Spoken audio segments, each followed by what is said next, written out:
twakire papa we Abel Bigirimana turakwakiriye. On donne le papa de Yvan le temps.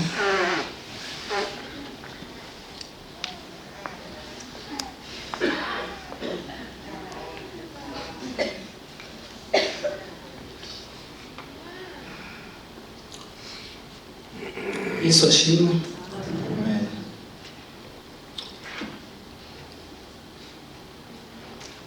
Nari mfite amagambo menshi kubabwira. J'avais beaucoup de choses à vous dire. Ariko umutima uranzi. Mais mon cœur ne me le permet pas.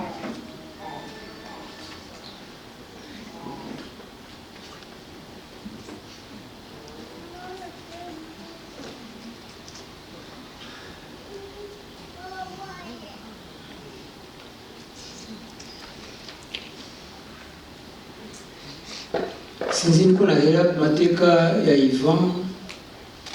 Sinzi uko nabanza ngashimira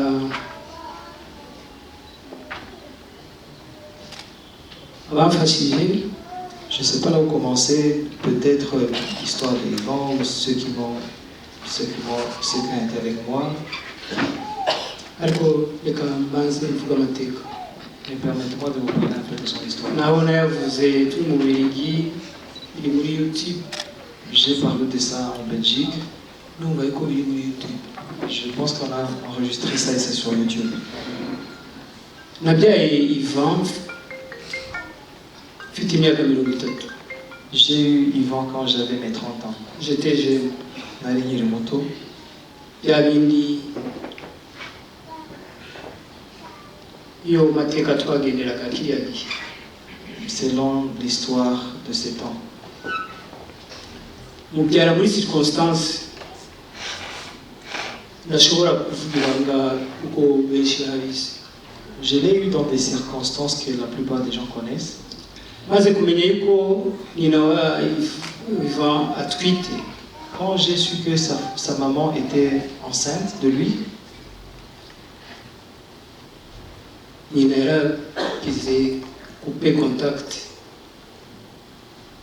kugira ngo yabe za négociation yabe n'ibya kera vuga ngo ushobora no kwivanamo. Sa maman avait coupé tout contact, menaçant de pouvoir même avorter. Hanyuma ndagenda Puis j'étais parti. en Europe bamaramo umwaka. J'étais parti en Europe, j'ai fait toute une année. Ngarutse Quand j'étais revenu, nari mfite mushiki wanjye w'umuherezi yitwa Rebecca. j'avais ma soeur qui était la cadette de chez nous, elle s'appelait Rebecca. Arambwira ngo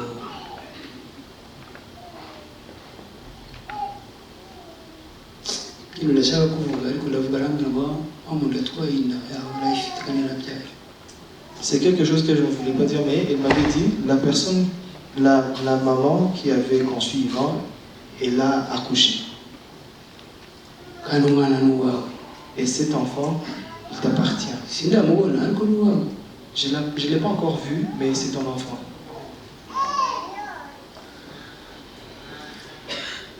Mu mibereho yanjye rero Dans ma vie, nakundaga abana.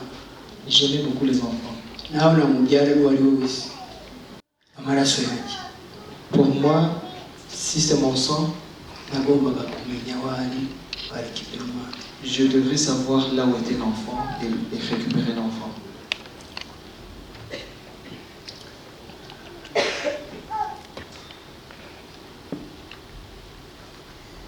Nzakugira Imana. Et j'ai eu de la chance. Sininjira mu mateka umwanya ni muto cyane. Je ne veux pas entrer dans beaucoup de... Nahuraga n'abakobwa ko nashakaga gushaka hageze igihe shaka gushaka nanjye ngakora ubuzima ngaba umugabo ngagira urugo. Il a eu le temps, comme tout homme, je voulais avoir une famille, je voulais avoir un foyer. Urumva rero nabanaga n'abana banjye babiri uriya Je restais avec mes deux Eric enfants. na Alain. Il y avait Eric et Alain. Ariko icyo gihe Yvan yari kumwe na nyina ari kumufasha. Mais à ce temps, Yvan était avec sa mère, mais c'est moi qui l'aidais. nahuraga n'abakobwa benshi J'ai rencontré beaucoup de filles, ariko bagera kuri décision kubabwira ko nshaka kubashaka bakambera umugore basanga mfite abana. quand il était le temps de leur dire je veux bâtir mon foyer, et quand elles avaient trouvé que j'avais des enfants, bakambwira ngo twebwe ntabwo twakwemera abana. elles me disaient je ne peux pas accepter les enfants. Bikambera inzitizi. Et puis c'était un obstacle pour moi. Rimwe rero nari mfite office hafi y'umukobwa yitwaga yamubona ari ya Janine.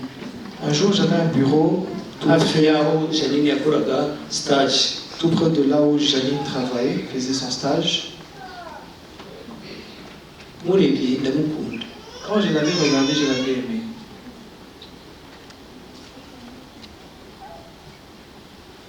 Kwa kundi batereta umukobwa ndamutereta. Et puis je l'ai approché, je lui ai parlé. Ariko ikintu cya mbere mubwiza ukuri.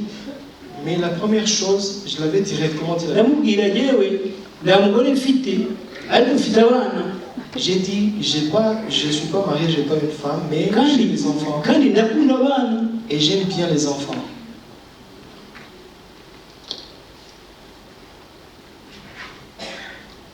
Ni ukuri niwo mukobwa wa mbere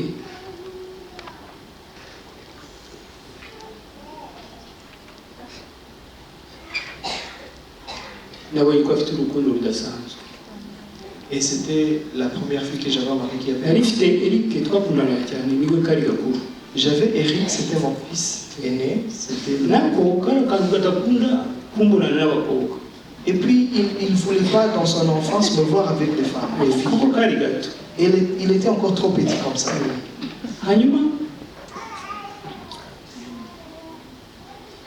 duhuye rimwe turi kumwe nawe mu modoka tujya gufata Janine aho twari tugiye. Un jour j'étais avec lui, on était allé voir Janine là où on allait. Eric arambwira ngo papa ngo ni uyu tu akora umupira. Eric m'avait dit papa c'est elle et il n'y a pas quelqu'un d'autre.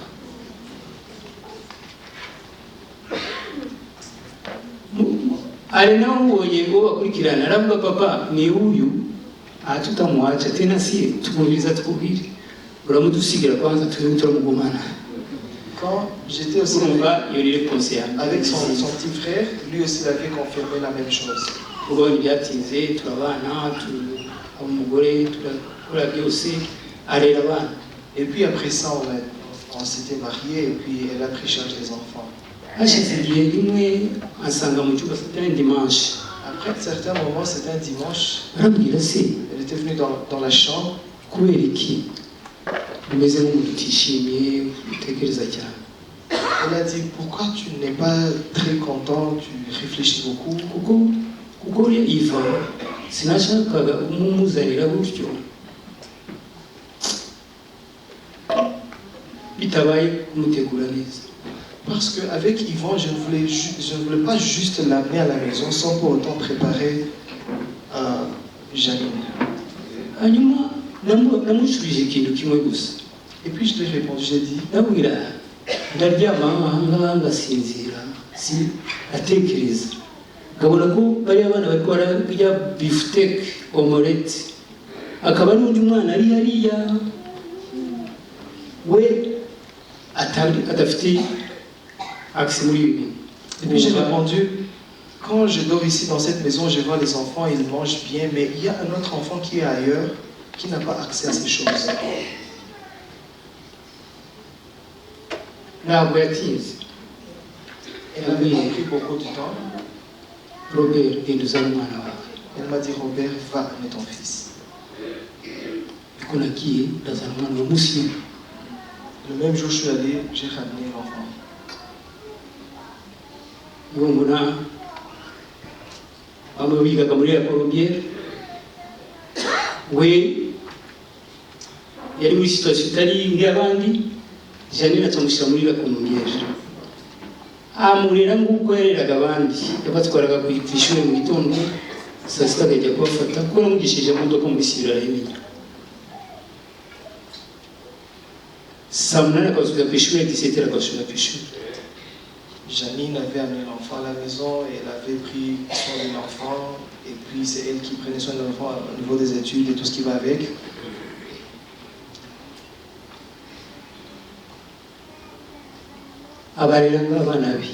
Elle avait pris soin des enfants comme s'ils étaient ses propres fils.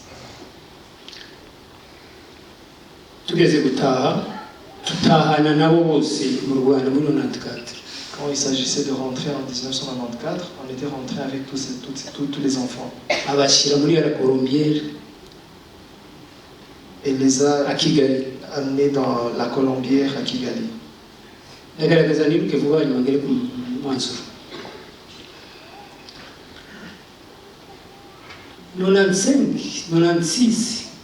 nzakugira akabazo k'abagabo bose ngi Burayi ndatinda ngumanye. Janine ituva muri situation tameze neza ikorera bari abana bose. En 1996, j'étais allé en Europe, j'y ai passé beaucoup plus du temps et puis Janine avait la charge de prendre soin des enfants.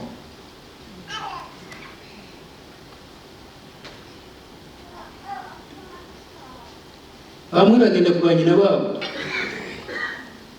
Et puis certains des enfants sont Janine agenda Burayi muri 96. Et puis Janine était allée aussi en Europe en 1996. Tangura rero démarche yo gushaka ubundi buzima ko yasanzeyo. Kuyesta kora byose. 99 ndongo ubushobozi bundi ndaza gukorera muri Afrika. En 19 on a cherché comment se réinstaller et puis en 99 j'étais rentré en Afrique. Ariko kubera yuko gutwara abari Burayi biragoye, impapuro abakubadeklara kugira ngo barongere uburyo n'ibindi birebire. Amener alors les enfants en Europe, c'était beaucoup plus difficile, avoir des papiers et tout ce qui va avec les papiers, ça prend du temps. En 99, j'étais à Kigali, Janine m'avait appelé. Et puis elle m'a dit, prise en charge ya mukuru wanjye afite mukuru we arongoye mu France. Bagenda gusaba atukoreye prise en charge. Wewe ufata abana muri Kigali. Bashakire passport ye prise en charge ndayishaka kandi ayibona kuko mukuru we afite umuzungu uzwi, afite ubushobozi, afite muri abazungu bakomeye. Elle avait sa grande sœur qui a été mariée à un blanc, qui avait toutes ses capacités, et puis elle m'avait dit non, on va chercher la prise en charge pour les enfants. Toi tu cherches le passeport des enfants à Kigali, on va chercher comment les amener en Europe. Dans une semaine, j'avais déjà le passeport. Une semaine après, j'avais une prise en charge. Une semaine plus tard, elle avait trouvé la prise en charge de tous les enfants. Prise en charge ici mon secrétaire wangi nanjye ndigira Burayi. Et puis j'avais laissé la prise en charge chez ma secrétaire. J'ai dit va à l'ambassade, s'il s'agit des tickets, tu vas me dire. Après un certain moment, elle a dit on a eu des visas des enfants.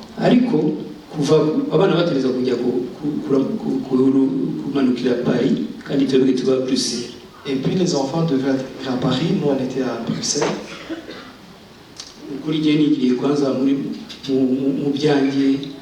Janine afata tarisi TGV ajya ku kibuga à Paris gutegereza abana. Moi j'étais même pas là, Janine avait pris la charge d'aller à Paris récupérer les enfants. Tant les enfants ku kibuga abazana bashira kuri tarisi abazana no mu rugo arambira ngo turatsinze zanya abana banje. Elle avait pris les enfants de Paris, les a amenés à Bruxelles, elle a dit j'amène les enfants. Kuvugo 99. Et c'est ainsi, je pouvais faire même 2 ans sans pour autant aller en Europe. Janine a sacrifié sa vie.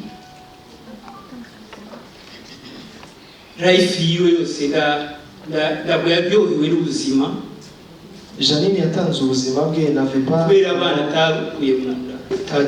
elle n'avait pas réjoui des enfants qu'elle avait mis au monde en personne. Et la plupart des gens ici connaissent l'histoire.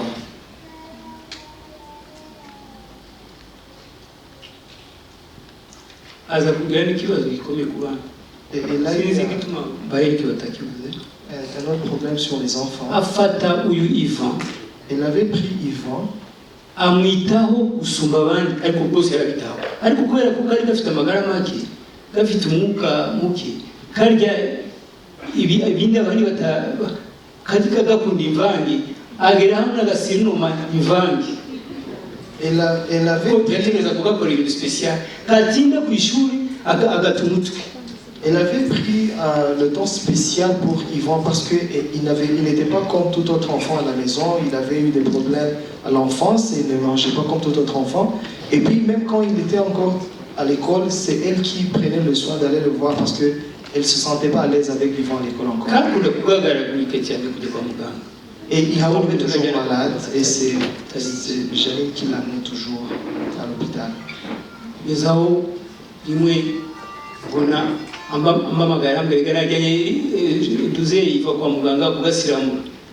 Et puis un jour elle m'appelle, me dit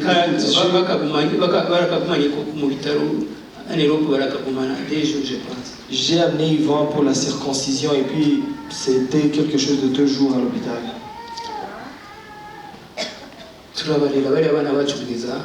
À l'âge de 18 ans. On les a élevés. Niveau nafashe icyemezo navuga mu abasore mwe 18 ans rero buri muntu ategerezwa kugira appartement yiwe agaca ubwenge kiga mugakomera kagira ubwenge kazafasha abamama bana.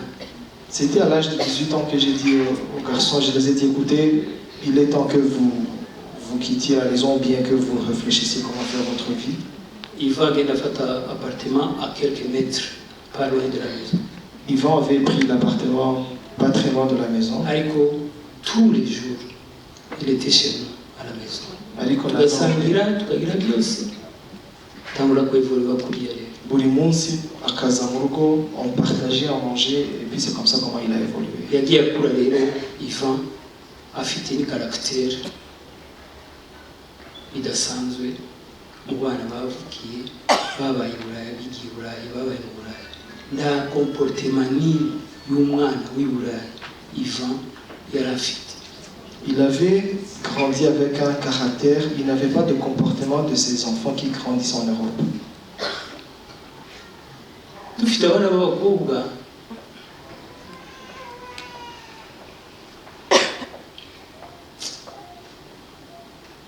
akunda bashiki biwe bimwe bidasanzwe. Il aimait ses sœurs. Mu buryo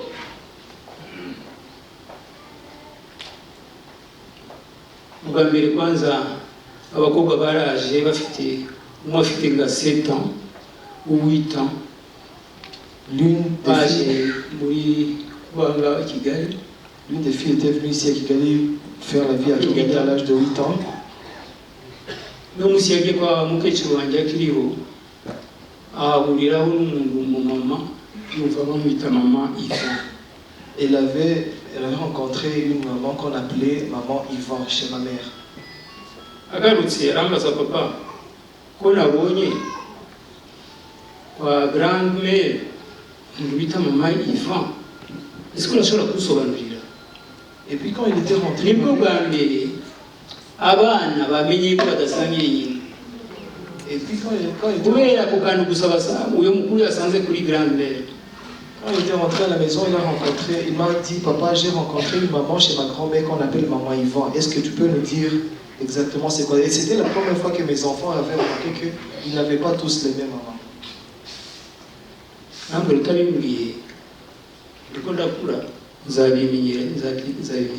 Et puis il m'avait dit, si jamais tu ne me dis pas la vérité, je suis en train de grandir, je le saurai dans tous les cas. Quand Janine était rentrée, je l'ai dit. Et puis il m'a dit, on va expliquer aux enfants. Je veux finir.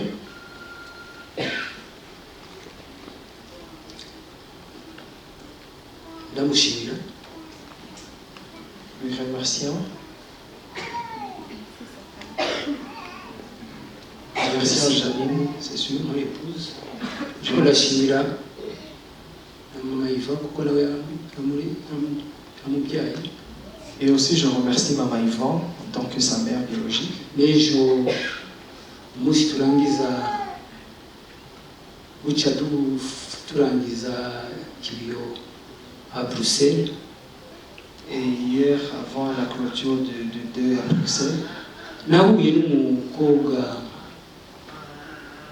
w'inshuti ya famiye afite umugabo w'umuzungu. j'ai rencontré une ariko ngamubona iminsi yose twamaze icyumweru cyose. Je l'ai vu pendant toute la semaine. akora bimwe birezi Et travailler. mu buryo n'umugabo we bafatanaga bakapanga indibi. Je vois même son mari, c'est un blanc, ils arrangeaient les choses. ndamwegera. Puis je l'ai approché, j'ai dit. ndabwira Cynthia, tu es vraiment fatigué. J'ai dit Cynthia, voilà, oui. ariko waritanze cyane ushobora kumbwira impamvu. J'ai dit, avec ton mari. Tu t'es beaucoup donné avec ton mari dans tout ça. Je voulais savoir pourquoi exactement tu l'as fait. arambwira ngo iva n'inshuti yanjye cyane. Et puis il m'a dit, Yvan était un ami. kuri mariage yacu niwe yakoze sécurité yose du début à la fin. À notre mariage, c'est lui qui s'était chargé de la sécurité du début à la fin du mariage. none nanjye nari namwemereye ko mariage yiwe nijye nzakora byose ndebe ibiki. Et puis je l'avais aussi promis que dans son mariage, je prendrais soin de tout ce qu'il a fait chez nous. arambwira rero Et puis elle m'a dit, nibi namukorera. c'est tout ce que je peux faire pour lui. nabwo none se wari inshuti yiwe cyane. J'ai dit, tu étais son ami. arambwira rero nari inshuti yiwe pe. Elle a dit, j'étais son ami. Très proche. kandi tonto nikambwira Iva yaragukundaga cyane. Et puis elle m'a dit, Yvan, il t'aimait beaucoup. yakundaga na bamama biwe. yarambwiraga ngo njye mfite abamama babiri basenga. Et puis elle me disait toujours, j'ai 2 mamans qui prient beaucoup. mfite umwe yamvanye mu nda. J'ai eu une de ces mamans, c'est ma mère biologique. mfite n'undi mu mama yangize icyo ngicyo uno munsi. Et une autre, c'est elle qui a fait ce que je sois un homme aujourd'hui. kandi tonto umwe il dépend de moi. umwe ni jyewe mwita mumenye. Et puis, elle a dit, l'une de ses mamans dépend de moi. arambwira ko ndi tonto ikindi kizakoze nuko wafashe icyemezo cyo kumujyana mu Rwanda. ngo kandi tonto Iva yambwiraga kuva kera ko ashaka kuzarangiriza ubuzima bwe mu Rwanda. kubera Cynthia kubera ko sitabimwembe. Et puis il a dit, tonton, Yvan voulait toujours finir sa vie au Rwanda. Et puis j'ai dit, pourquoi tu ne me l'avais pas dit avant?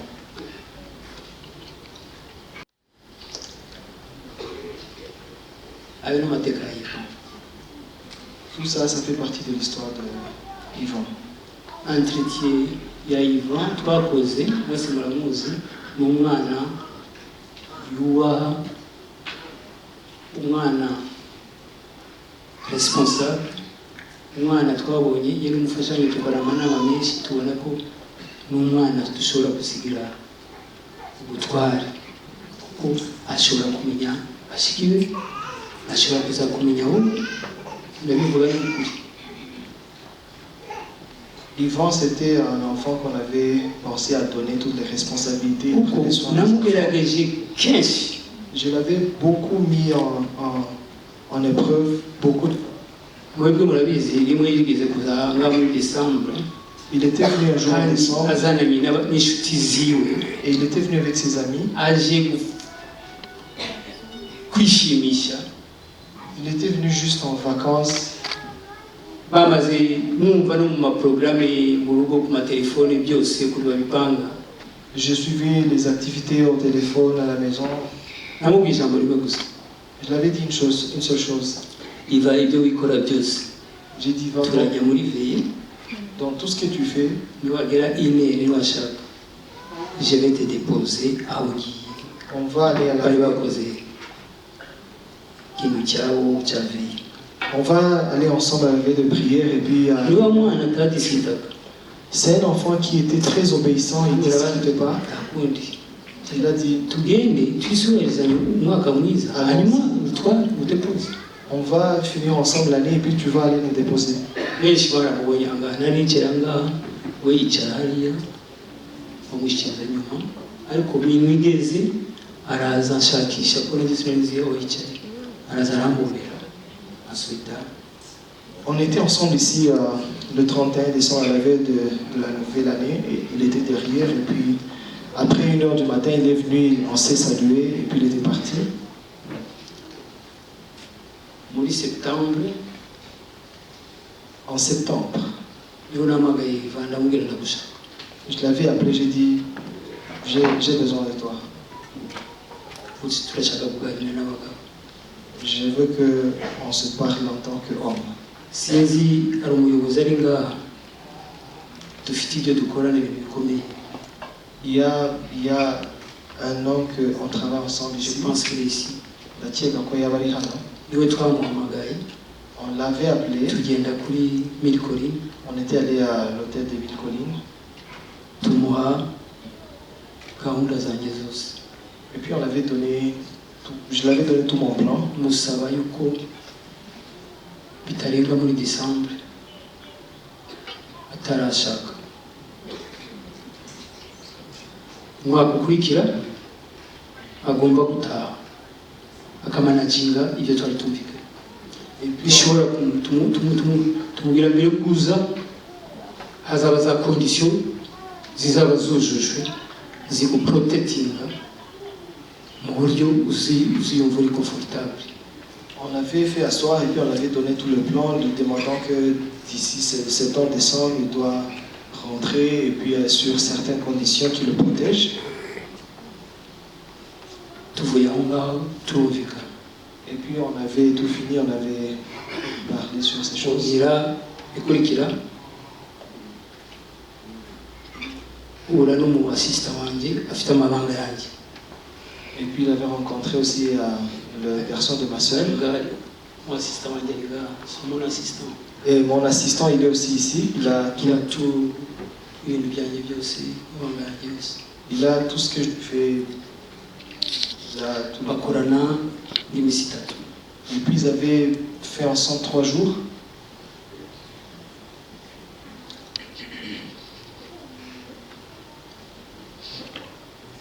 ubwo undi muntu yabonye iva ubwanimani Andre La personne qui avait vu Yvan pour la dernière fois, c'était yagiye André. muri Octobre bajyana mu rugo. Janine arabatekera abatembeza. Andre azambwira Ivan est extraordinaire. Ils s'étaient allés en octobre à la maison, Janine l'avait préparé pour eux, et puis André m'avait dit, tu as un fils vraiment extraordinaire. Iva rero twasubiye kubonana le 24 On s'était vu encore le 24. Décembre ngeze mu Bubiligi. En décembre, j'étais en Belgique. Yazanye ikoti y'imbeho Il m'avait amené un pull, turasangira. on avait partagé ensemble. Twarasangiye sinzi inshuro zawe. On a eu le temps de manger ensemble.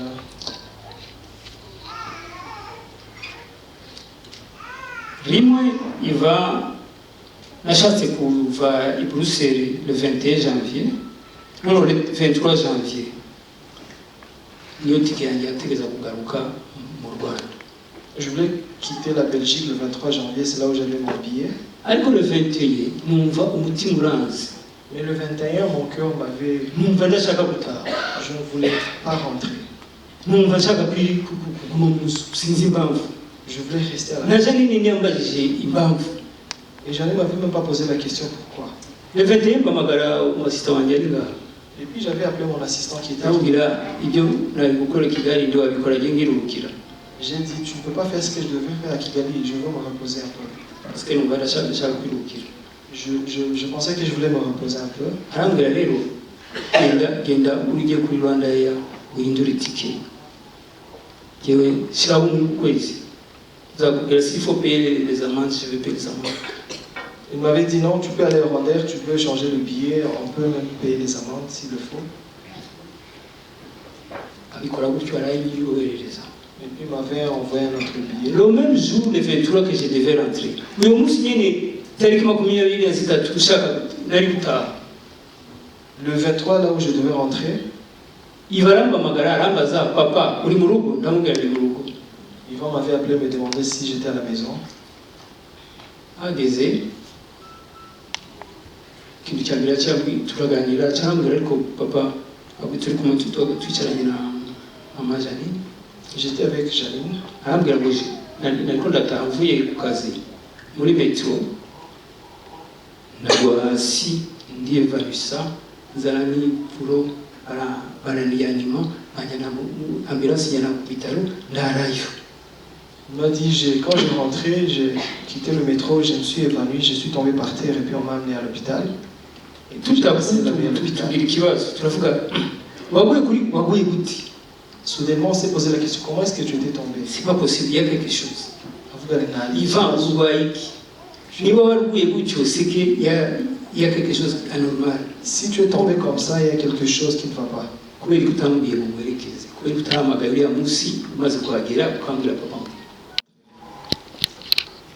Le 27, 4 jours après, il m'a appelé, il m'a dit, docteur wo ku bitaro yambamagaye yanyihamagariye arambwira ngo ufata agasake nimuze ku bitaro ngo je suis à l'hôpital maintenant. Le docteur de l'hôpital m'a appelé, il m'a demandé de venir à l'hôpital et maintenant je suis à l'hôpital.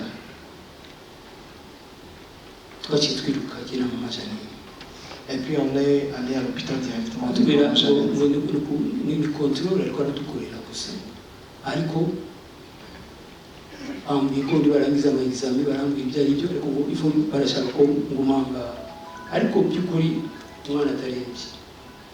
En réalité, bon, et puis il nous a expliqué comment le docteur voulait juste qu'il soit à l'hôpital et voulait faire juste des examens, mais il n'est pas aussi malade que ça.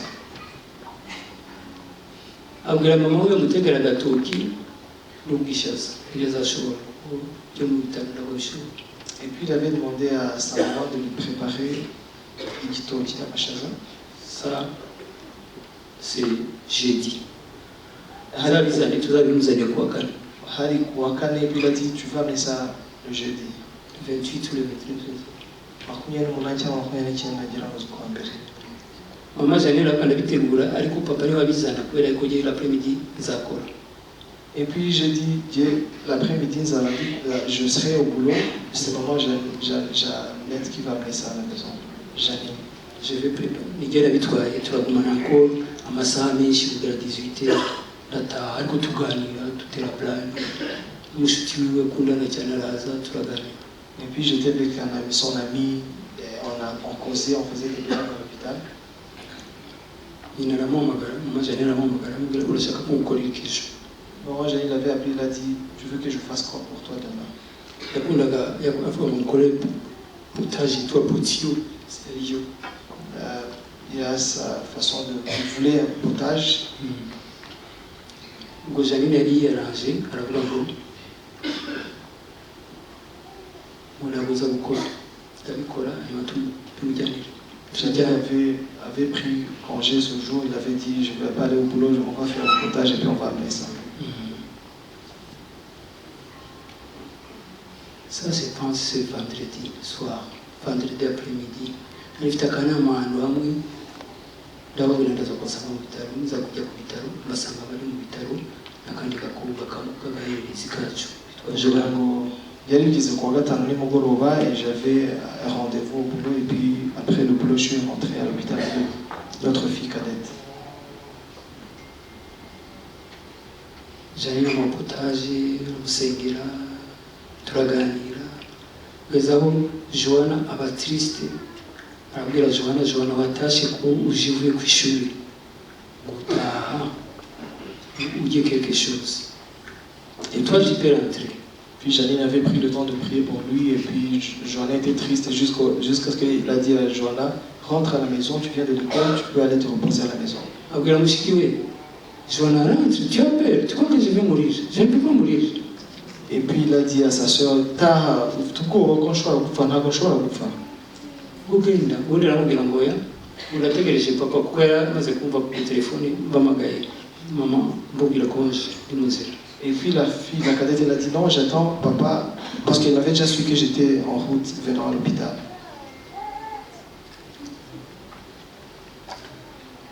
tuvuga yuko tutashe tuzagaruka samedi. Et puis on a dit rentrons, Le lendemain. on va revenir le lendemain. C'est ça ibibazo biratangira rero.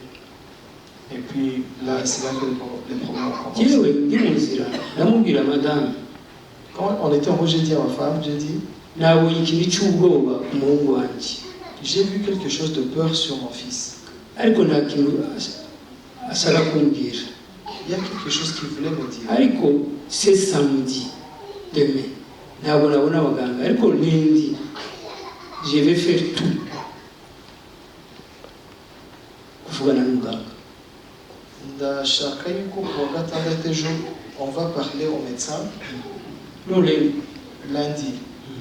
Kuwa mbere. ndashaka umuganga, je suis son père, ndababwira je suis son père kuko en Europe amaze kuba majeur nta burenganzira ufite bwo kwinjira muri information ze, kiretse wenyine abibwiriye muganga akamubwira ushobora kubibwira ababyeyi.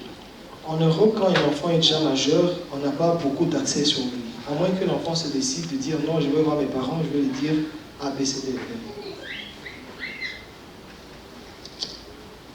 kuva ubwo Janine ahita amera nk'umuntu agize ihungabana. Et puis Janine, elle m'a montré les signes. Il a appelé mushuti we ari hariya yaduherekeje mama viyo hamagara n'undi wini basengana, abahamagara numva aravuga mvuye kwa muganga nabo bari biteguye kujyayo, arababwira ahubwo ni muzi dusenge kuko ntibyumvikana umwana nguriya mu bitaro. Ce qui veut dire ikintu kimwe tutazi niye myuka yateye umwana. Et puis maman, Janine, elle a appelé ses amis, 2 amis, et je crois que l'une est ici. Et puis elle a dit, n'allons pas à l'hôpital directement, peut-être prions, je vais savoir ce qui se passe exactement. ejo tuyirize dufate umunsi wa samedi kuko n'abantu bakunda gusenga cyane. Prenons le temps de jeûner, ce sont des gens qui prient beaucoup. turangize nimugoroba. On va finir. abandi baramubwira reka tuze turyama aho ngaho dusenga ejo tubandanye dusenga. Et puis les gens ont dit non, permets à ce que nous venions chez toi, on va faire une veillée de prière et puis le lendemain on va continuer avec la prière toute la journée. Janine arambwira ndashaka no kubisaba nyina kuko na nyina arasenga n'abashaka abandi bantu tubuze. Et puis Janine m'a dit, je voulais même appeler sa nabo maman biyirize pour que sa maman puisse chercher d'autres gens parce qu'il prie aussi, qu'il puisse prendre le temps de prier et de jeûner pour l'enfant. arabwira nyina audio. Et puis elle a envoyé à la maman de Yvan l'audio. nyina nawe aramusubiza aramubwira natwe njyewe natangiye gusenga ndumva bikwa muganga. Sa maman a dit, moi j'ai commencé la prière quand j'ai su qu'il était à l'hôpital. aravugana n'iyo ndende ari amagambo yose meza y'Imana pe bavuze amagambo meza. Ils ont eu le temps de parler, ils ont parlé, c'est toute une longue audio. yazifite Janine amusubiza yuko lakini Imana ubwo turatsinze. Et bari puis mu masengesho natwe turi mu masengesho ngaho turatsinda. Janine a dit non, c'est bon, on est en prière, vous êtes en prière, ça va bien se passer. umushuti wanjye Jacques yanelefonye ndamubwira mvuye kwa muganga ariko ngiye nanjye gukora siporo, ndagenda muri salle de sport ndagaruka nimugoroba vers 22h30 usanga bakiza bamatera muri salon bariko baritegura. J'ai pris quelque chose tuganira nabo tuganira mbere ku mwana. Puis j'ai appelé un ami qui allait faire le sport, on a eu le temps de parler, puis on était rentré, on a mis des matelas au salon pour prier. Zamuka muri chambre yanjye vers midi minuit 20 minutes. J'étais allé dans ma chambre, c'était à minuit 20, c'était un petit chose de jour, c'était tellement bien. mumaze kwinjira muri pijama ninjiye mu gitanda gusa numva Janine azamutse yiruka arambwira kwa muganga barampamagara barambwira ngo niwe w'ababyeyi ba Ivan nimuze ningoga c'est quoi à minuit 30 c'est possible. Quand j'étais arrivé dans ma chambre, il était venu dans la chambre en courant, il a dit à l'hôpital, on m'appelle, on me dit vous êtes les parents de Yvan. J'ai dit oui, venez à l'hôpital tout de suite. On est parti à l'hôpital avec toutes ces mamans qui étaient à la maison pour la prière. Il y a un médecin qui nous a appelé, je suis le papa de mon vieux Yvan. Arrivant à la réception, là, on a dit on est les papas de Yvan, il y a un médecin qui vient de nous appeler, de venir ici. Quand il était venu nous prendre, nous avait amené dans un petit salon, il y avait des places pour s'asseoir. Directement et puis Yvan disait arrêt cardiaque. Et puis le médecin nous a directement dit sur place que Yvan avait eu l'arrêt cardiaque. Les mamans qui étaient à 3, ils ont commencé à pleurer. J'ai dit écoutez, soyons calmes. Je voulais juste qu'il m'explique. Il nous a expliqué. Et puis il a pris le temps de m'expliquer. Il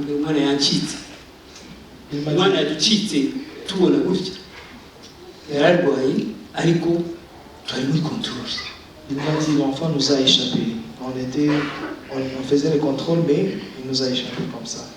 La cause de la mort, docteur. D'abord, azanese icyateye urupfu.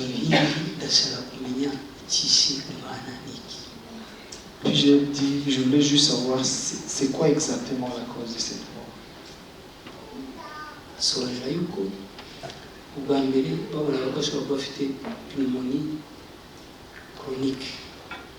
La première fois, il nous avait dit qu'il avait la pneumonie chronique. Il respire très mal. Musonga yako ari guhumeka bigora.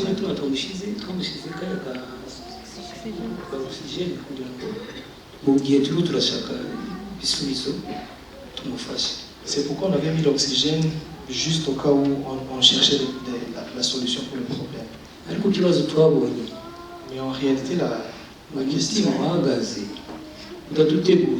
ariko tugiye kureba dusanga n'umutima wiwe wari warabyimbye wabaye munini côté droite côté gauche kabaka gatoyi buryo rero ndakunda umutima wapusaga amaraso. Mais on avait remarqué aussi que le cœur, il avait la partie gauche était petit, mais la partie droite avait gonflé. Donc le cœur ne pouvait plus pousser le sang.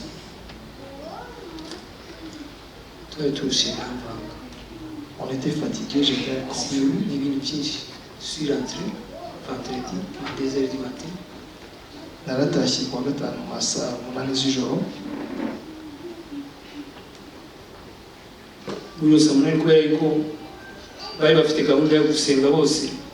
Comme ils avaient le plan de prière,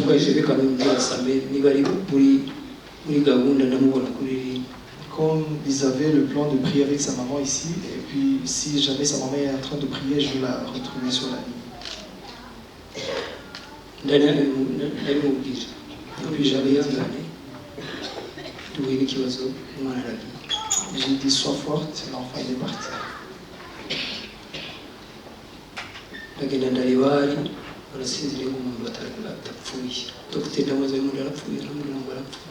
Quand je suis allé voir l'enfant, il s'endormait sur le lit. J'ai demandé au docteur, est-ce que cet enfant est parti? Il m'a dit oui, il est déjà parti.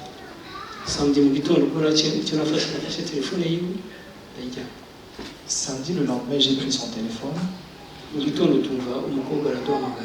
fille nous a appelé. C'est Janine qui avait pris le téléphone. Il y a une fille qui a appelé. On a dit, tu es qui? Il a dit, je suis la copine d'Ivan. arazamuka baramubwira ngo umukobwa umukopine wa Ivan kandi ngo yaravuye kwa muganga. Il y a une copine d'Ivan qui est yavuyeyo nyuma yanyu bato baravuganye baragana. Et puis ils avaient parlé à l'hôpital. baramubwira ngo nubuze bamuha adresse. On m'avait donné l'adresse de la maison. nanjye ndambara nari ndushye ndamanuka kugira ngo ndabe umukobwa. J'étais fatigué, je suis descendu pour voir la fille. umukobwa heureusement nsanga nicaye muri salo. Quand elle était venue, elle m'a retrouvé au salon avec les mamans. inshuti za Jeanne n'uriya mumama arahari mama Violette. Il y a maman Violette parmi ces mamans qui étaient là. Stella ndaba turebe uyu mukobwa araza peut-être ashobora kuduha izindi information. J'ai dit à Choua, on va juste voir la fille. umukobwa aje ararira iramburase le mama nawe se umufiancé we kuva ryari umukopine we kuva ryari. Et puis j'ai posé la question à la fille, depuis quand vous êtes copine? arambwira pendant 10 ans. Elle m'a dit ça faisait 10 ans. arambwira quoi quand Yvan m'a jamais parlé de toi. Dans mon bien-être, il va n'aller pas kumubwira. Moi je te connais pas. Ndumva ntarakumenya. ariko bamama bari intervene baravuga ngo ntiyashatse kukubwira kuko yashakaga kukubwira ikintu ari sûr et certain yarabisha. Et puis les mamans, ari ibintu twagendaga tuganira. elles ont directement intervenu, elles m'ont dit peut-être qu'ils voulaient s'assurer de la relation avant qu'ils te le disent. njya muri chambre gatoyi ndelefona umuntu. Je suis allé dans ma chambre, j'ai appelé quelqu'un. baje arambwira uyu mukobwa wa leta arabana bamaranye imyaka yose bari kumwe. Il m'a dit cette fille Anita, elle vient de passer toutes ces années avec lui. ariko nawe arahungabana abera nk'umuntu yahungabanye kandi nawe aratwazana. Elle avait aussi un problème, c'était comme si elle était un peu bouleversée. Elle est ici, on est ensemble avec elle. nawe biramuvuga mutwe arabwira no yaguti tujye kwa muganga. ntabwo ari uko turi benshi muze dusubireyo. Elle aussi, elle était un peu confuse. kuko nawe yarafite inshuti ziwe. Elle a dit rentrons encore à l'hôpital parce que mubaze ibintu adusobanurire kuko ashobora kuba ariho ikintu twese twabuze icyizere. alors on s'était dit rentrons à l'hôpital pour avoir beaucoup plus d'informations sur turagenda dusanga le docteur urabona yari afite inshuti ze z'abasore nanjye n'abandi bakobwa babandi mbona bari bataka cyane bashaka kwataka umuganga. nababwira rero barababwira ko umuganga atawuhari ari uwamusimbuye ariko adafite dosiye. tukabwira rero mureke kuwa mbere muzaze dukore inama tubabwire tubeforme byose ukuntu byagenze. j'ai dit ce nom des gens, il y a des jeunes gens, il y a des parents, il y a des mamans, il y a beaucoup de gens, ça va avoir un problème à l'hôpital. On va nous dire de revenir lundi. Allons faire une réunion demandant à l'hôpital de nous expliquer exactement ce qui s'était passé. C'était un samedi. Pourquoi il faut attendre?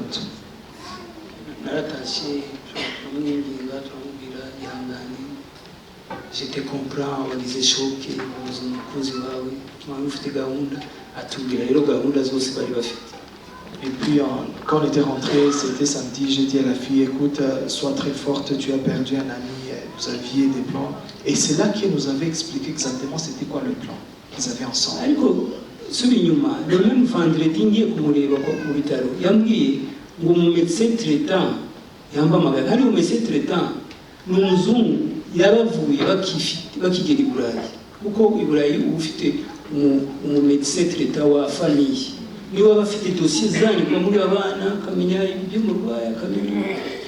Alors quand on était à l'hôpital encore vendredi, Yvan m'avait dit, mon médecin traitant m'avait appelé. Et ce médecin traitant en Europe, la famille a un médecin qui fait la suivi de toutes les maladies de la famille.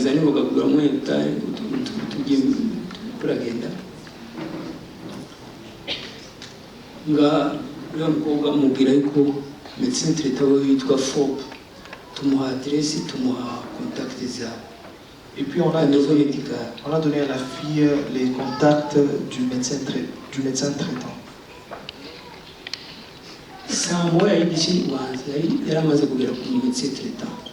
Je crois à 7h30, elle était déjà là chez le médecin. Mu gitondo wa mbere saa mbiri n'igice telefone ari imbere ya hôpital. À 8h30 lundi, elle m'avait appelé devant l'hôpital. Entre-temps, le médecin aussi, docteur Naora Bamagara. Et puis le médecin aussi m'avait appelé. Tugiyeyo fiancé waje bari ngaho yamufashe n'amajwi yafashe médecin traitant afata n'inama twakoze n'uyu médecin nayo ifata amajwi ibindi yandika question réponse. Uno muhanga cyane nabonaga nawe twamufashe amajwi yose conversation zose yazifashe. La fiancée, disons, pendant toutes les conversations avec le médecin et toutes les questions qu'on posait au médecin, elle avait pris les voice notes de toute cette conversation, elle posait des questions et puis elle écrivait aussi.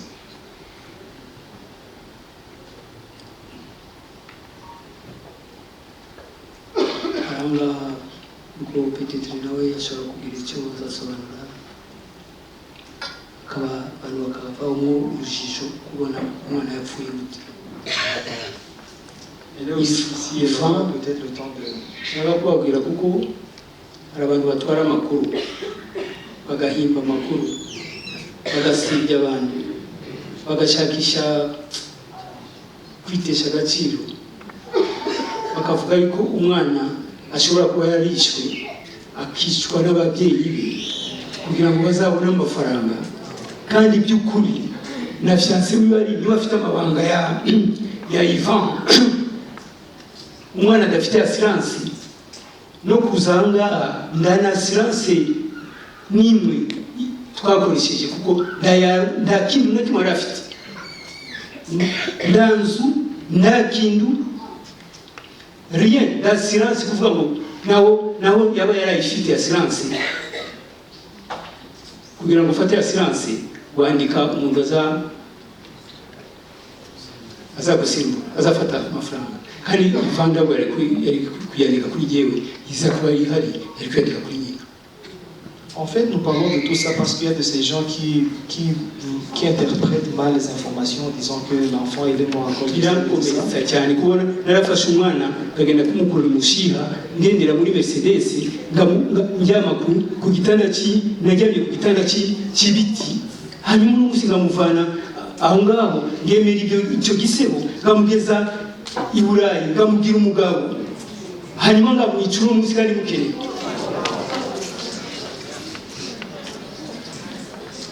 Birababaje ariko ibyo byose birangiye nakoze analize yanjye rero ndareba Ivan ndashimira Imana Ivan njye nabaye igikoresho Imana yakoresheje muzabyare Ivan. Mission ya Ivan irarangiye. Ivan avait une mission précise. Umwana atanduye umwana atagendeye mu biyobyabwenge n'umwana ari juste umwana nabonaga mu feature uko yagendaga akura niko nagendaga mubonamo vision twaganiraga ibintu bifatika bikomeye yari umwana qui impliqué akorera igihugu yari umwana afite akamaro afite agaciro.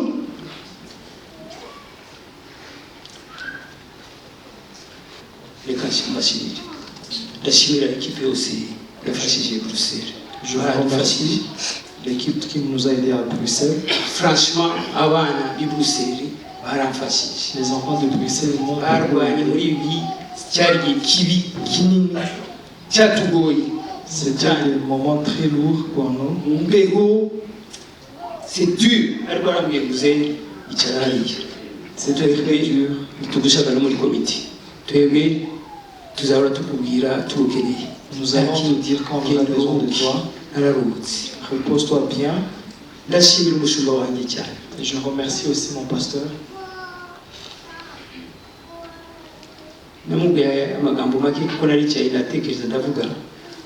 bamaze kumbwira ko Iva afite icyifuzo cyo kwinda gushyingurwa mu Rwanda.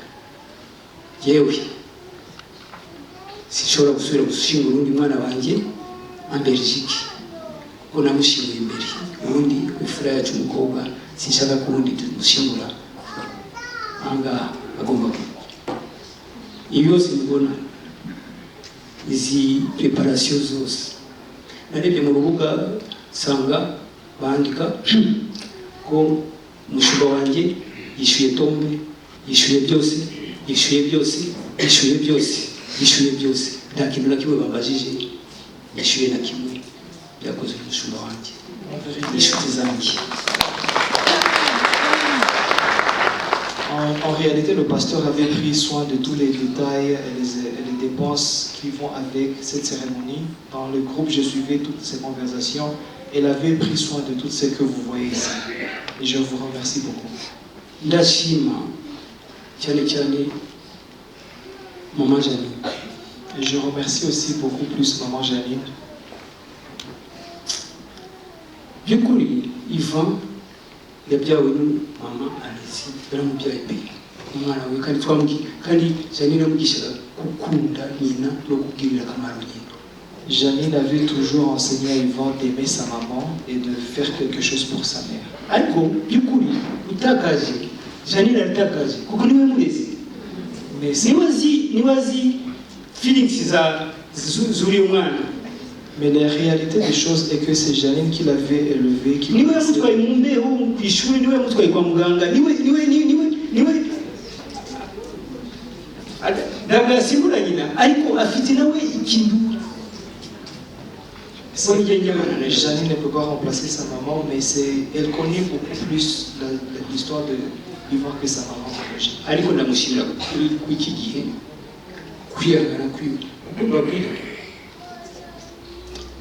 mfite imyaka 60 irenga, mfite experience, mfite inshuti zifite abagore, ariko Apostle mfite umugore Imana yabaye.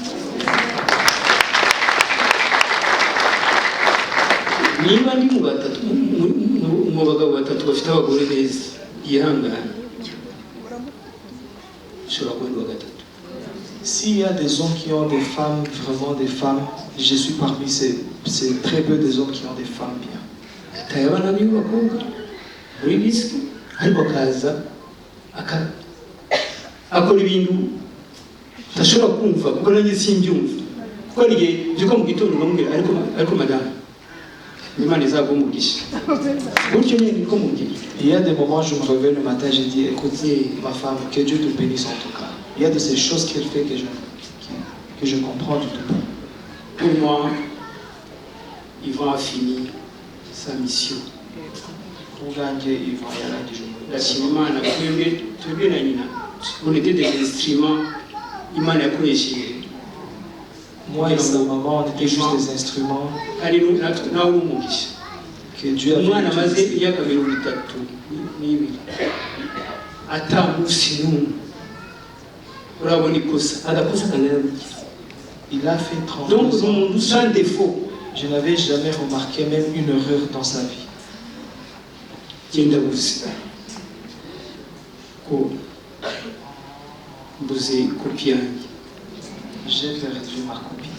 Ariko ndabasaba musengere kuko ndiko ndatraversa des moments urumva ibintu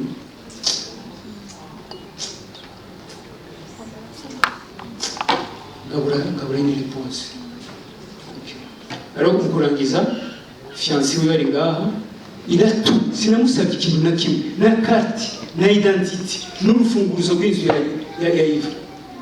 Ibintu byose bya Iva afite, niba zibya amasirance, niba yarashizeho azaze musinyire procuration ndakintu ushaka cya Iva ubuzima bwanjye azabitwarire nyina cyangwa babyumvikaneho, ariko icyo basaba cyose amureti kugisinyira. La fiancée d'Yvan, elle est ici. S'il y a quelque chose qu'Yvan a dans sa vie, qu'elle vienne, que je signe pour elle la procuration. Il va donner ça à sa mère ou bien il faut s'arranger. Je le dis devant Dieu. ashobora kuba yarasize ubugeni bw'ikote. Je ne veux rien de ce que nawe yaba arafite silence azaze mbasinyire, nawe yaba arayinyanditseho ayibanike. Murakoze. Merci. Nagira ngo rero badufashe abasore bateganijwe kugira ngo badufashe kumanura umubiri neza mu cyubahiro.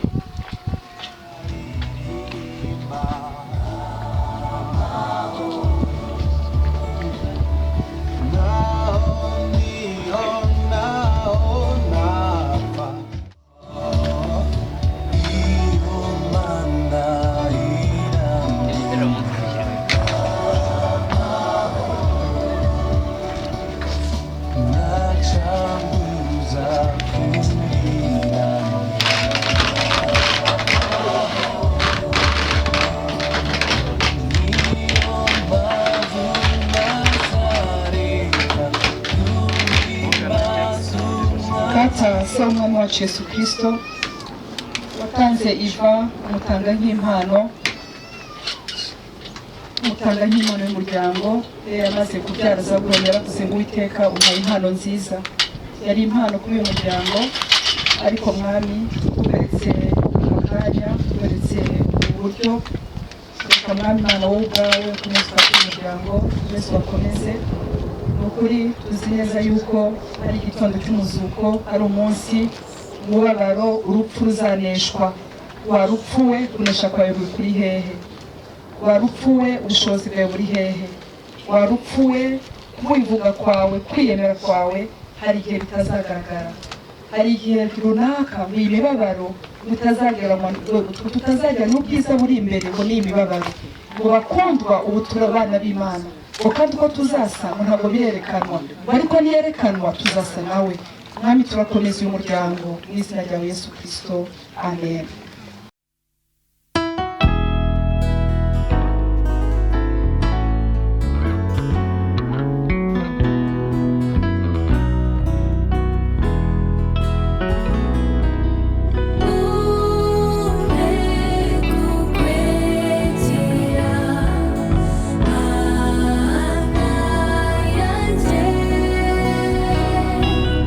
Now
harama